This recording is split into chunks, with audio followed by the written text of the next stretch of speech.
자신의 사도직을 변호하는 바울.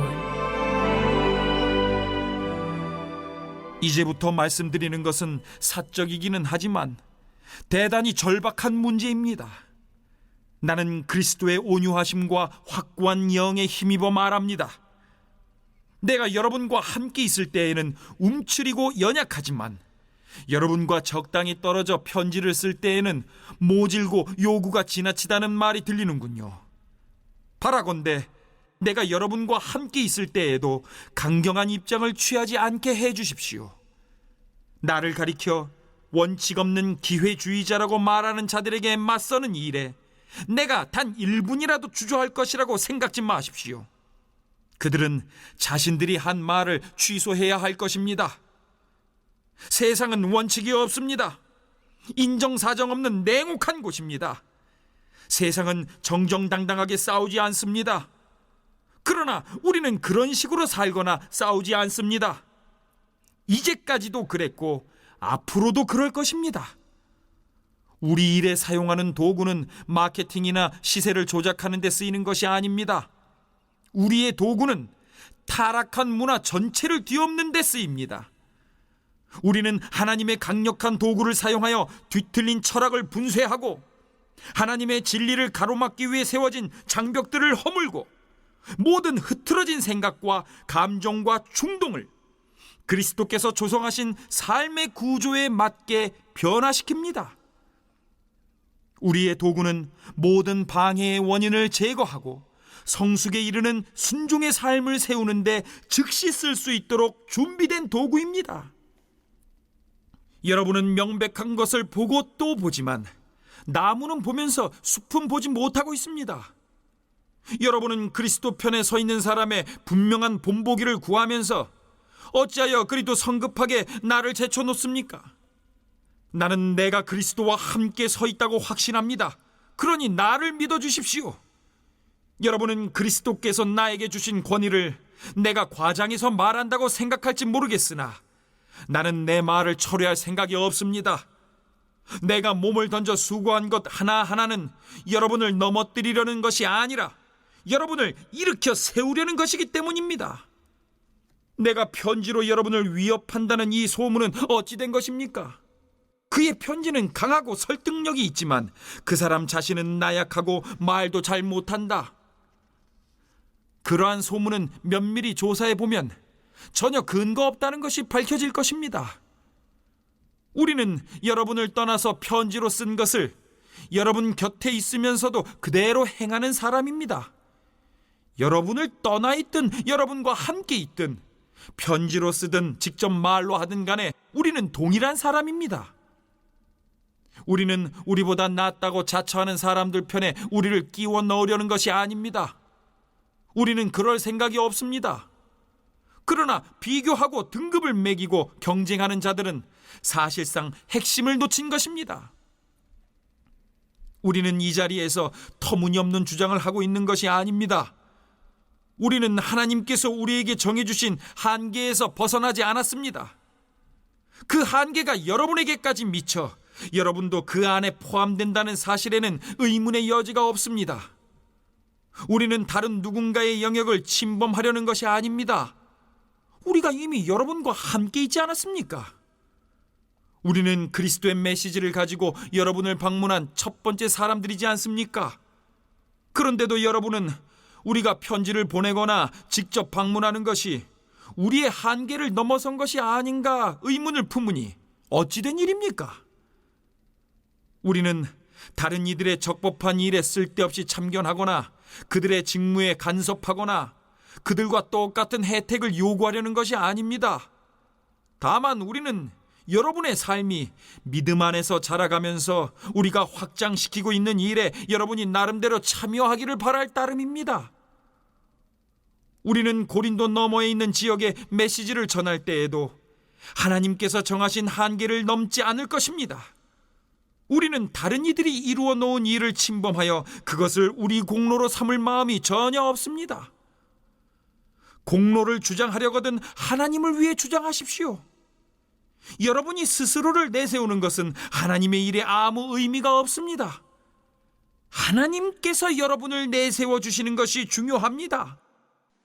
고린도 교회 거짓 사도들은 바울을 볼품없는 사람이라고 비난하면서 자신들의 권위를 높이려고 합니다. 바울에 대한 그들의 비난은 두 가지였죠. 첫째, 그들은 바울이 얼굴을 대하고 마주 앉으면 아주 비굴한 겁쟁이 같은데 떠나서 편지로 글을 쓸 때는 매우 거만하게 군다고 비난했습니다. 바울은 그들이 부정적인 뉘앙스로 사용했던 타페이노스라는 단어, 겸비한이란 뜻인데요. 그대로 사용하면서도 그것을 매우 긍정적인 의미로 바꾸어 자신을 변호하고 있습니다. 자신이 겸비한 것이 아니라 그리스도의 온유와 겸손으로 그들을 대하는 것이라고 말하죠. 모든 사역과 삶에 있어서도 그리스도는 표준입니다. 예수님이라면 어떻게 하셨을까 하는 것은 모든 행동의 판별 기준이죠. 바울은 성도들을 강하게 책망해야 하는, 또 자기 자신을 내세우고 자랑해야 하는 예외적인 상황에서도 그리스도를 본받는 자세를 되새기는 것을 잊지 않습니다. 둘째로 그들은 바울이 육신을 따라 가타사르카 라고 행하는 자라 비난합니다. 이에 대해 바울은 앞으로 있을 자신의 방문을 염두에 두고 만약 고린도 교회 성도들이 이 거짓 교사들을 물리치지 않으면 그들을 담대하게 사레오 대할 것이라고 말합니다. 그러나 바울은 그러한 일이 일어나지 않기를 바라고 있습니다. 바울은 교정해야 할 잘못에 대해 묵과하지 않을 것임을 분명히 합니다. 혼내는 것은 그 자체가 목적이 아니죠. 지금 담대하게 편지를 쓰지만 이는 그들을 만나게 될 때 담대한 태도로 공격하고 벌하지 않기 위해서 부드러운 관계 속에서 만나기 위해 필요한 작업임을 분명히 합니다. 3절 6절입니다. 바울은 약간 수사적인 기교를 써서 그들의 주장이 얼마나 터무니없는 것인지 폭로하고 있습니다. 먼저 우리가 육체 안에 육신을 가지고 살아가는 것은 맞지만 그러나 육체에 따라 세상적인 철학이나 자기 중심주의에 따라 싸우는 것은 아니라고 말합니다. 영적인 자유를 얻었기 때문에 육체적인 속박이나 제한으로부터 자유롭다는 태도죠. 바울은 자신이 싸우고 있음을 감추지 않습니다. 그러면 우리가 싸우는 병기는 무엇입니까? 그것은 하나님의 능력입니다. 이 하나님의 능력은 견고한 진과 하나님을 대적하는 모든 이론을 파괴하는 힘이 있습니다. 이들의 사상은 마치 견고한 성처럼 버티고 서서 그리스도의 복음으로 들어가는 길을 가로막고 있습니다. 그러나 복음은 그것을 쳐부수고 사람들로 하여금 그리스도께 복종하도록 하는 강력한 능력이 있지요. 견고한 진을 무너뜨리는 이라는 구절은 잠언 21장 22절을 배경으로 하고 있는 것 같습니다. 지혜로운 자는 용사의 성에 올라가서 그 성이 의지하는 방벽을 허느니라 하는 말씀이죠. 견고한 진이란 하나님에 대적하여 높아진 인간의 교만한 지식과 사고를 말한다고 볼 수 있습니다. 여기서 주의할 것은 신앙에 있어서 지식과 말이 필요 없다고 보는 반지성주의 경향이죠. 바울은 인간의 지적 능력을 소중히 여깁니다. 지금은 그 지성이 하나님을 대적하여 높아져 있지만 이를 바로잡아 그리스도에게 복종하게 할 수도 있습니다. 7절 11절입니다. 바울은 7절에서 너희는 외모만 보는구나 라고 하면서 1절에서 자신을 비난했던 자들에게로 돌아가고 있습니다. 이들은 얼굴을 대하고 보면 바울이 보잘것없는 자라고 무시했던 자들이죠. 이들은 바울이 육체를 따라 행하는 자라고 비난하면서 자신들은 그리스도께 속했다고 주장하는 자들입니다. 바울은 그들의 주장을 반박하지 않고 있는 그대로 받아들이면서 그들에게 도전합니다. 너희가 그리스도께 속했다고 믿느냐? 그러면 다시 생각해보라. 우리도 너희와 같이 그리스도께 속했다고 생각하지 않느냐?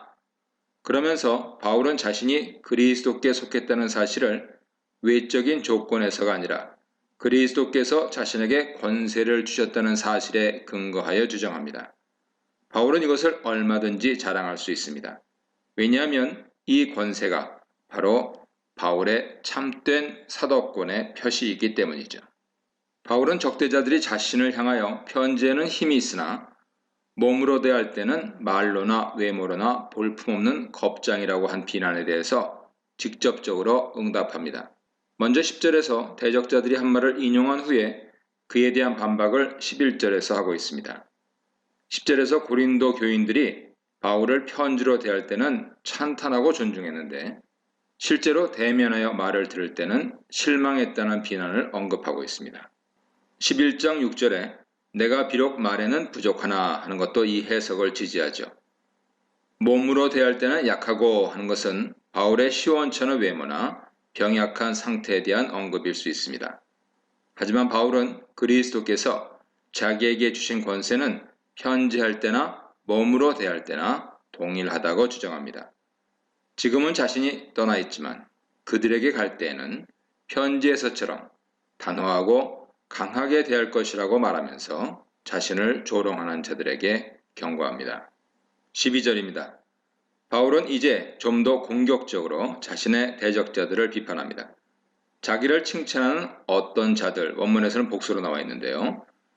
그들은 스스로를 내세우는 자들, 즉 바울이 고린도 교회를 떠난 사이에 고린도에 도착한 복음 전도자들이었던 것 같습니다.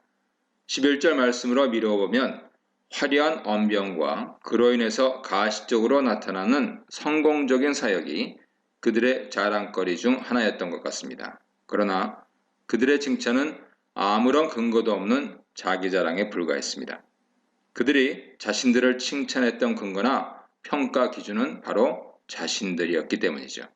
그들은 오만할 뿐 아니라 무식하기도 합니다. 자기 기준으로 자기를 평가하는 것은 지혜로운 일이 될 수 없기 때문입니다. 13, 16절입니다. 바울은 하나님께서 정해주신 분량 안에서만 자랑하지만 거짓 교사들의 자기 자랑은 한계를 모르는 과도한 자랑이라고 비판합니다. 여기서 바울이 말하는 한계는 하나님께서 주신 사역의 영역을 가리키는 것으로 자신이 이룬 사역에 한해서 자랑하지 그 이상의 것을 자랑하지 않는다는 뜻입니다. 초대교회는 사도들 간에 모종의 선교 구역이나 대상에 대한 합의가 있었던 것으로 보입니다. 갈라디아 2장 9절 보세요. 바울은 자신의 선교가 그 규정 내에서 이루어졌으나 그의 대적자들은 그 규정을 어기고 있다고 본 것 같습니다. 뿐만 아니라 그들은 남의 수고를 가지고 자랑합니다. 고린도 교회를 개척한 이는 바울인데 다른 이들이 와서 자신들의 활동 근거로 삼으며 자랑한다는 것이죠. 분수 이상의 자랑은 지역 경계를 넘어선 것과 사역자로서 자랑할 수 있는 정도를 벗어나서 자랑하는 태도 둘 다를 말합니다. 13절과 14절에서 바울은 우리가 너희에게까지 이르렀다고 거듭말하므로 자신이 고린도 교회의 복음을 전한 자이며 고린도 교회는 자신의 자랑의 분량 안에 있다고 말합니다.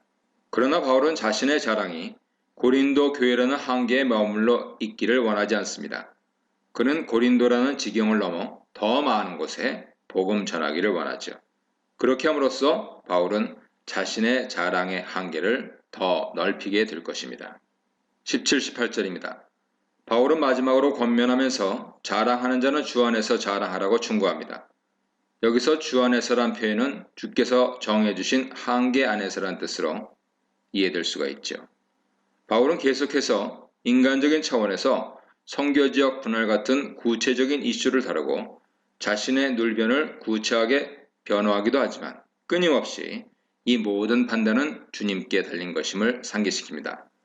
바울은 12절과 18절에서 칭찬이란 말로 시작하고 끝마침으로 거짓 사도들의 무절제한 자기 칭찬과 주 안에 있는 참된 칭찬을 대조합니다. 이 문단에서는 다른 싸움, 다른 대응, 권위 있는 그러나 권위 있지 않은, 자랑스러운 그러나 스스로 자랑하지 않는 것에 대해 묵상해 보시기 바랍니다.